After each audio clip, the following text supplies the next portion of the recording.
Learning is a lifelong journey. When you stop learning, you stop growing, you stop living. For 6 years, twice a month, bright and early on Friday morning, I'd rather be sleeping, but I wake up and come to TGIF. Today I'd like to share the lessons I've learned, the experiences I've had, and the friendships I've built over the last 6 years. Why do I come back every other Friday? The coffee has been really good. The speeches have been even better. But the evaluations have been priceless. And there's two parts to this evaluations. There's the conversation you have with the evaluator before the speech. And then there's the evaluation portion of the meeting.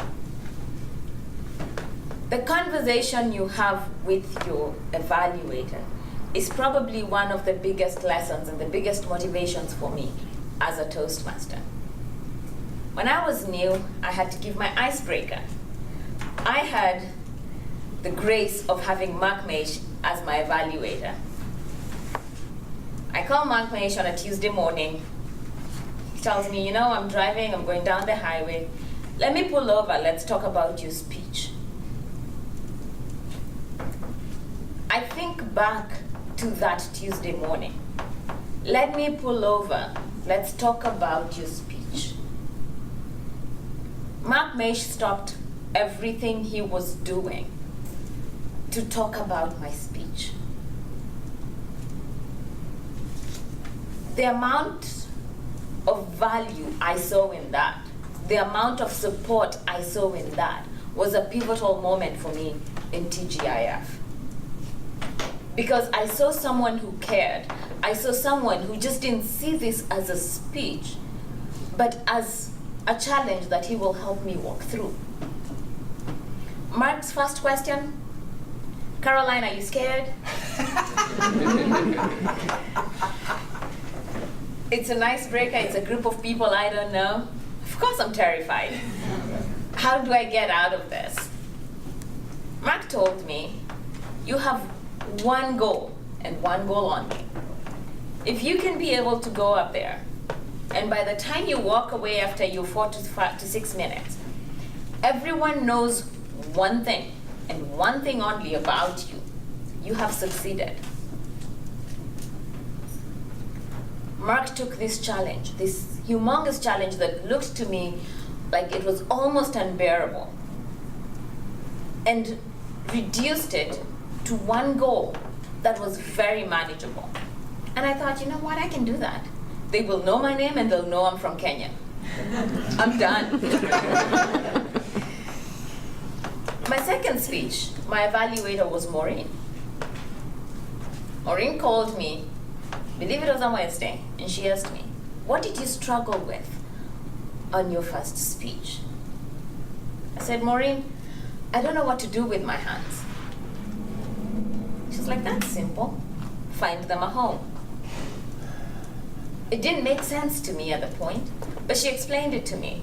When you don't know what to do with your hands, but in the back of your mind, you know home is either in front of you or behind you, or is it pocketing one hand, whatever is comfortable for you. When you feel like your hands are flying, you will consciously take them back home.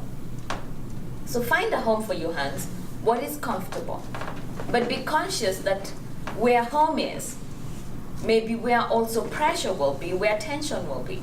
So be cognizant that that tension and that pressure is not being visible as you speak. Thank you, Maureen. The evaluation portion, that conversation has been of great value, and I could go through each and every one of the people who've evaluated me. And because of that reason, I come back each and every time. I take the speaking spots that I can because of that conversation, because of that connection. In the actual evaluation of the meeting, Sharon has told us, stop, breathe, She has given speeches about breathing. She has had us do exercises about breathing. But she has consciously told us, slow down and breathe. Let your message land. And that I forever take with every speech that I give. Jessie has told us, don't go for the easy.